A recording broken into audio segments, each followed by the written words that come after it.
The N-word, one of the worst words, if not the worst word in the entire English language. Something that is reprehensible, something that we have been told for a long time in this country is really connected to racism and some of the worst parts of America. We hear this from people like Joe Biden and from many others in the media and in our elected government who are constantly scolding people in this country for being white supremacists or for being people who have white privilege or for not teaching our children about the original sin that exists that was birthed out when America emerged onto the world stage. And I'm talking about the original sin of slavery. We've been having a lot of this conversation here on this channel and throughout the rest of the last year because we've been spending time talking about the summer of unrest and some of the interactions between law enforcement and civil society. And a lot of these problems, we're being told, stem from racism. And we've learned this because we elected Joe Biden and Kamala Harris, put them in the White House, and they are constantly lecturing us about this very regularly. We're going to show you a clip. We're going to show you an article, a press release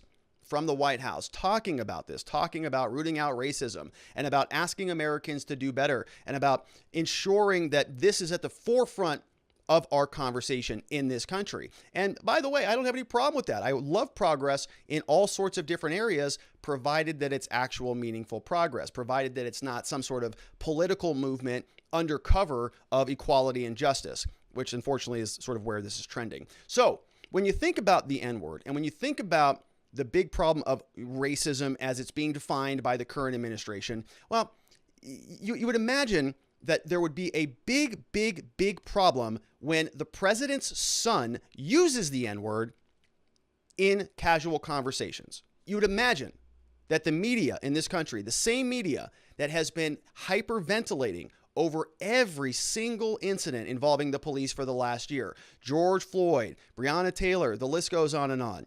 Okay, and they tie this all back to racism, to this fundamental problem with our society. They say it is systemic. That's how problematic it is. So what happens if the president's own son is using that in the White House, in the government?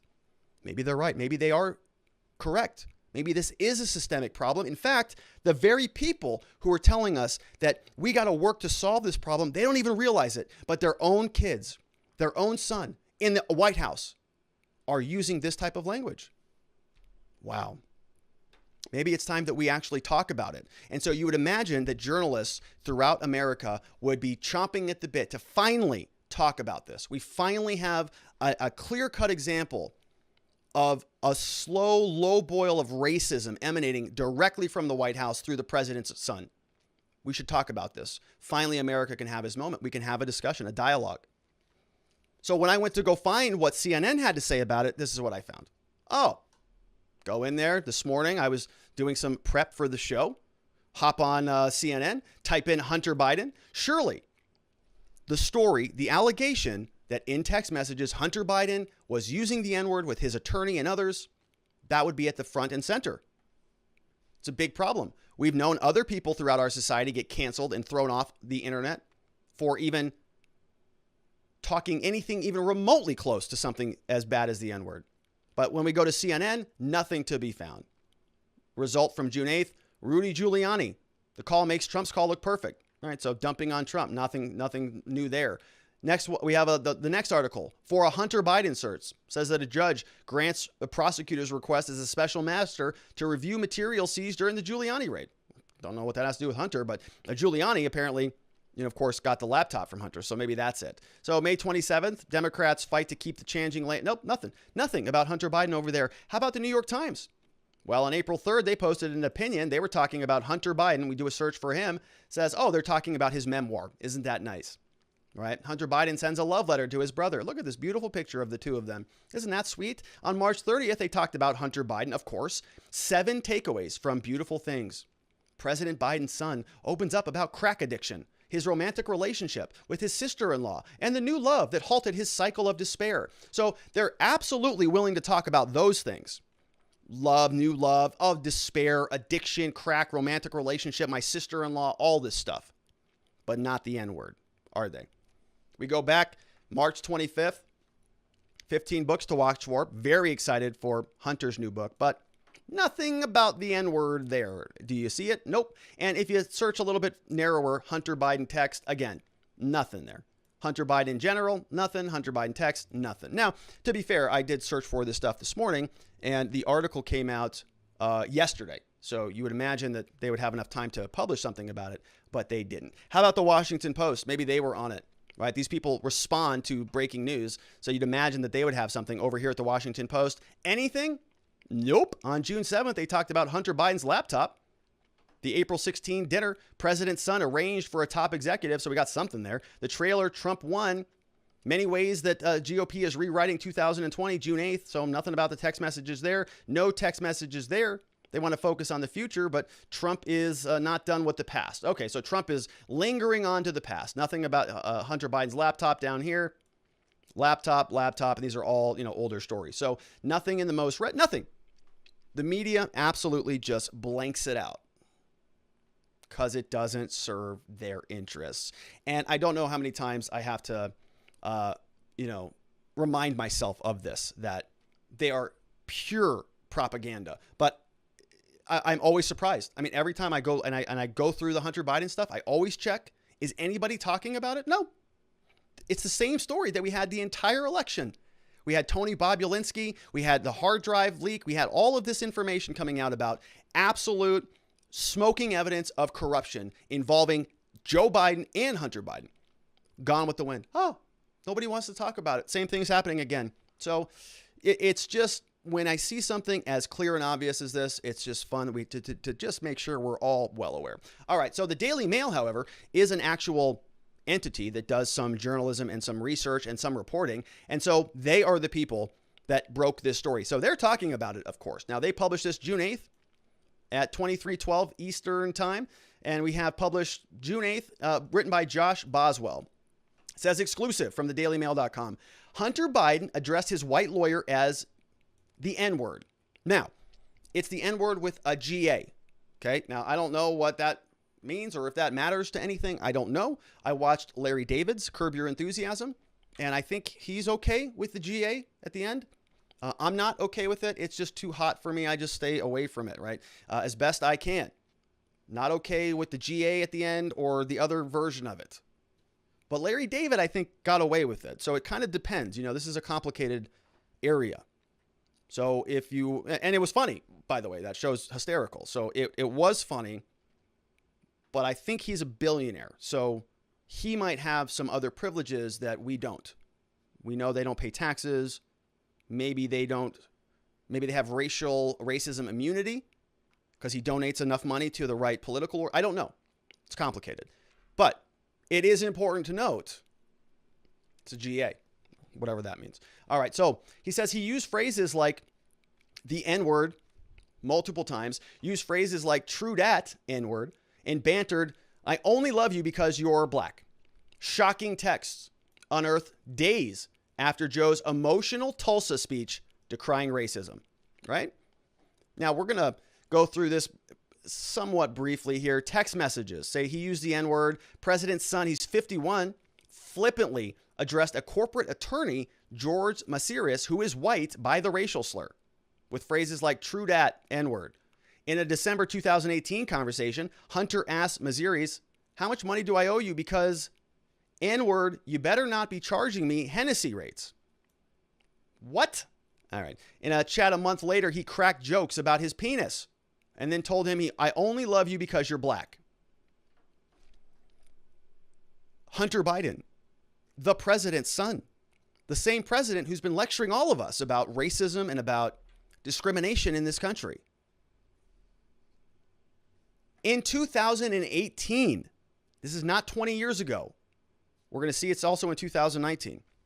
Says it's so annoying when you interject with frivolity, says the Chicago lawyer. Yeah, man, we're talking about legal stuff. What are you doing? The damning texts have just emerged days after his father, Joe Biden, gave a speech decrying racism on the 100th anniversary of the Tulsa massacre. Biden has sought to portray racial justice as a top priority for his administration. Hunter saved a meme of his father hugging Barack Obama and a caption describing a joke conversation. Says, Obama says, gonna miss you, man, Joe. Joe says, can I say it? Just this once, Obama says, sigh, go ahead, Joe. And then Joe says, you, my N-word, Barack. Right? That's the president's son.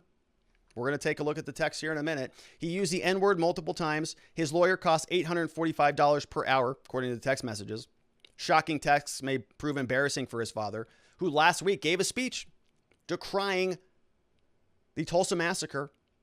The president's son joked in a January 2019 text, says, joking about his big penis, and said to his lawyer, I only love you because you're black and true dat N-word.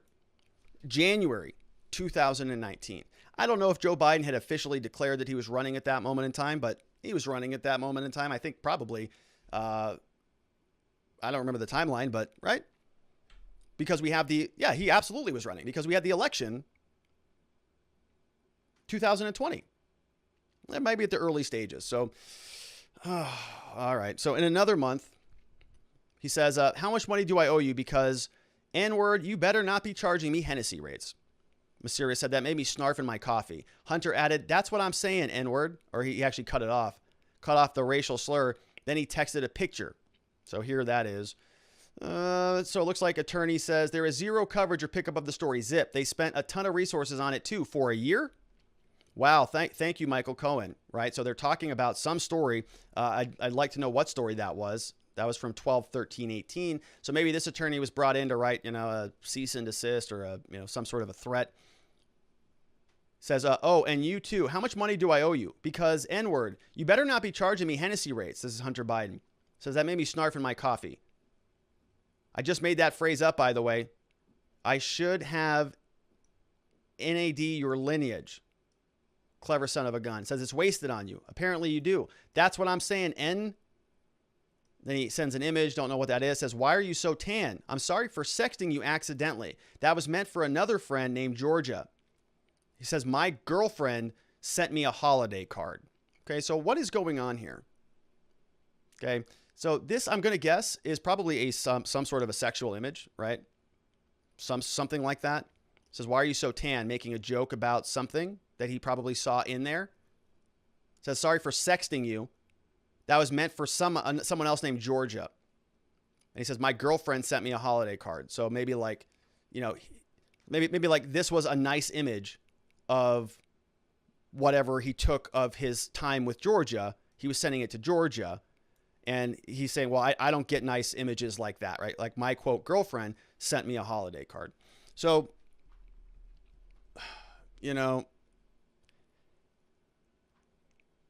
not a good position to be in as an attorney, right? As an attorney, you're trying to be amicable with your client, and you're trying to foster a conversation and a relationship where you can be candid with one another and you can be jovial when it's time to be jovial, just like anything else, right? An attorney-client relationship doesn't have to be something that is cold and mechanical all the time. Attorneys can work with their clients and develop relationships. And sometimes you're working together for years, right? So you can work on a case for 2 years together. You're going to develop a very strong bond with that person.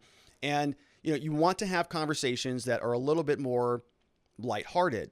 But I can tell you this, I've had a lot of conversations with a lot of clients. We have been in business for 7 years now. We've represented thousands of people. Never once have I had a client send me a sex image, call me the N-word, or challenge me for our rates or something like that. Hennessy, none of that.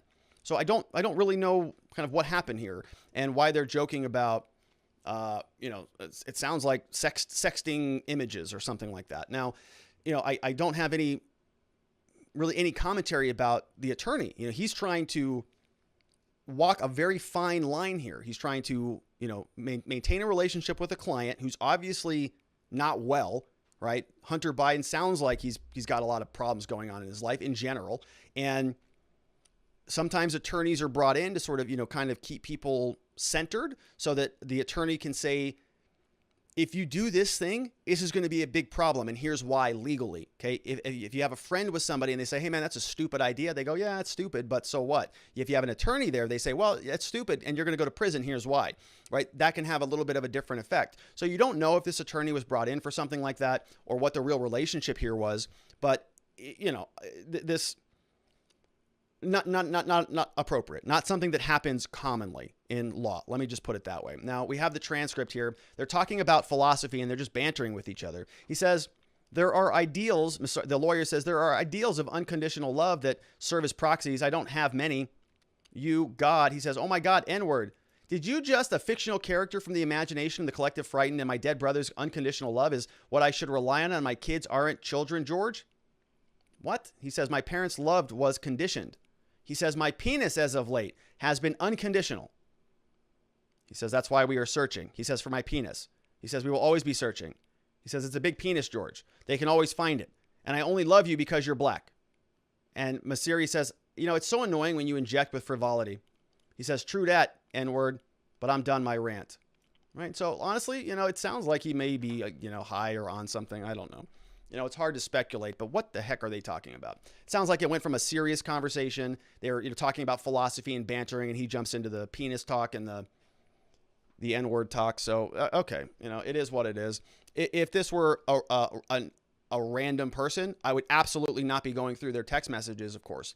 This is the president's son. And in addition to the president's son, this is the son of a president who has told us repeatedly that racism is the biggest problem and that a lot of America's ills are steeped in white supremacy and racism. In fact, they've said that this is one of the biggest issues in the entire nation. We talked about this from domestic violent extremism. They're talking about unveiling new law enforcement, sort of policies and procedures. We've read many of them here on the channel talking about their response to this. And they're not even looking at their own kids, apparently, because this person was having conversations as recent as 2019, 2018, using the N-word, using racially charged language with his attorney as his father was running for president. And Joe Biden said that Hunter Biden was the smartest man he ever knew. Okay, well, the bill, we have teleconferences. Let's see, the photos were also stored on the laptop. So this was one of the images that they were able to find, right? It's a meme. Again, I'm not going to get bent out of shape over a meme. I don't particularly care about it, but right, it's a double standard that really is the problem. The meme dated back to June 5th, 2017. We see it there. It's unclear why Hunter saved the meme. Neither he nor Masiri's responded to comment, right? Yeah, of course, why would they? Now, again, this is where the double standard exists. So this is what the White House posted back on March 21, 2021, said that the statement by the president on the International Day for the Elimination of Racial Discrimination, one of the core values and beliefs that should bring us together as Americans, is standing against hate and racism. So does Hunter Biden using the N-word, does that count as racism? I would say yes, that it does. It's a racially charged pejorative term. I don't care whether it has the ER or the GA at the end of it. I just choose not to use it. Now, there may be other people that say that's not racism, that's colloquialisms, that's just whatever. Okay, I even for white people to do that? All right, well, maybe. Even as we acknowledge that systemic racism and white supremacy are ugly poisons that have long plagued the United States, we must change the laws that enable discrimination in our country, and we must change our hearts. Okay, well, wonder if they're going to start somewhere like in Hunter Biden's room. Now, Joe says, racism, xenophobia, nativism, and other forms of intolerance are not problems unique to the United States. We have human problems here. Today, on the International Day, we're going to recommit to the fundamental truth, inherent dignity. We must recognize that racism, gender discrimination, and other forms must be eliminated. Under my administration, I signed an order establishing a whole of government approach to equity and racial justice. You see this? He signed an order. On his first day in office, he did. Equity, racial justice. I wonder if Joe put Hunter Biden's name in there at all. We will not shy away from engaging in the hard work. Hate can have no safe harbor in America or the world. We must join together to make it stop. So just a major, does Joe Biden know that? Does he know that his son is kind of a racist individual? Who knows? All right, let's see if we can get some questions queued up in here. I think we might. Let's see if we can get this working here. We're gonna give it about 30 seconds. Then I'm gonna give us an audible here if we can't get it working. So looks like it's working. Here's one. We got Sharon Quidney's in the house. Says, in this context, it's not a racial slur. It's a form of virtue signaling and a way of expressing solidarity and self-identification as one of the black community. Yeah, but Hunter Biden's not black, though. Is he part of the black community? His lawyer's not black either.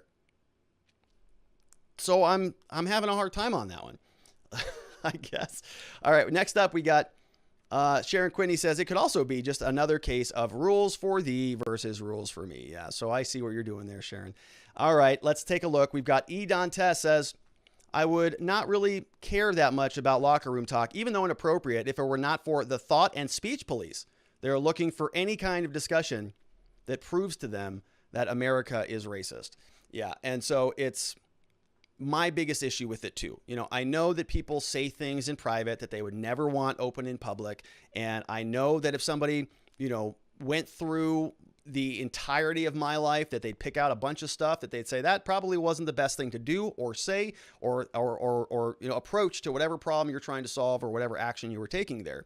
And I have empathy for people. I have empathy for addicts in particular, because I am myself one of them, you know, who have been through a lot of trials and tribulations in their lives. But I very rarely, when I catch myself, I try to undo it, find myself dictating to other people what their problems are in a way that we see our government doing to us now. Them getting elected, turning around, telling the rest of the country, the citizenry, that we are something that we're not. Okay, I don't talk like that. I don't communicate that way. Hunter Biden does, right? So maybe they should be lecturing him, stay in their hula hoop before they step out and cross into our hula hoop. I don't appreciate it, and I don't think most Americans do either. All right, so those are the questions that came in for the day. We're going to wrap it up there. I want to thank those of you who asked questions today that I didn't answer. I think this is who you are. And we also have, I want to thank everybody who is supporting us at our locals platform. Watchingthewatchers.locals.com is where you can go and be a part of the show. You can also download a copy of my book. It's called Beginning to Winning. You can download a copy of my slides. Everything that we just went through today is available there for download. Copy of my Existence Systems, which is my personal productivity system. And you can download links throughout the day, post stuff, and meet a lot of other great people at our community over there. On Saturday, June 26th, we have our next monthly locals meetup via Zoom. That's going to be taking place at 7 p.m. Eastern time at watchingthewatchers.locals.com. I'll get that registration up shortly. The registration for law enforcement interaction training is up. And so if you are a member at Locals, watchingthewatchers.locals.com, you can go and sign up for this. This is going to be taking place this Saturday at 9 a.m. Arizona time, 12 p.m. Eastern time. About half an hour, and then we'll hang out for another 30 minutes or so if there is interest. And we're going to talk about dealing with law enforcement. So sort of, talking about how to think about this problem. A lot of people ask questions like, what should I say if I get pulled over? And what should I do if the cops call me or they show up at my house? And so we're going to try to establish a little bit of a better framework for processing those incidents so that you have really the tools that you need if you ever find yourself, God forbid, in a situation like that. So should be fun and worthwhile. Going to be taking place 90 minutes. We're going to see how it goes. And if you want to sign up, that is free for all supporters. At watchingthewatchers.locals.com. Before we get out of here, a couple quick reminders. Have some other links to other channels down below. I just released a video yesterday about the dark side pipeline hack. The FBI, they issued a seizure warrant. They went and they took 2.3 million in Bitcoin. And so I go through the entire affidavit. If you're curious about sort of how Bitcoin, at least is being investigated by our federal government and the FBI and the DOJ, that's a very interesting video, and you can learn a little bit more about what happened there. We also have our Arizona Law channel. We're putting out more content about Arizona law. And remember, that's what we do here on a daily basis at the R&R Law Group. I'm a criminal defense attorney, and we love to help good people facing criminal charges find safety, clarity, and hope in their cases and in their lives. And so if you happen to know anybody in our state that needs help, we would be honored and humbled if you sent them our direction so that we have the opportunity to help. We can help with any type of criminal charge. Things like misdemeanors or felonies, DUIs, domestic violence, drug assault cases, anything and everything in between, we can help. We can also clear mugshots off the internet. We can help you restore your rights so you can vote and possess a firearm again. I mean, there's a lot that we can do. So if you happen to know anybody in our state that needs our help, all of the information is down in the description box below. We also offer free case evaluations, and we just love to help. So if you happen to know anybody, we'd be honored if you sent them our way. Otherwise, I would invite you, if you have not already done so, to be sure to subscribe to this channel and the other ones if you're interested in them. Otherwise, my friends, we're going to be back here same time, same place tomorrow for yet another show. It's at 4 p.m. Arizona time, 5 p.m. Mountain, 6 p.m. Central, 7 p.m. on the East Coast for that one Florida man. Everybody else, have a tremendous evening. I'll see you right back here tomorrow. Bye-bye.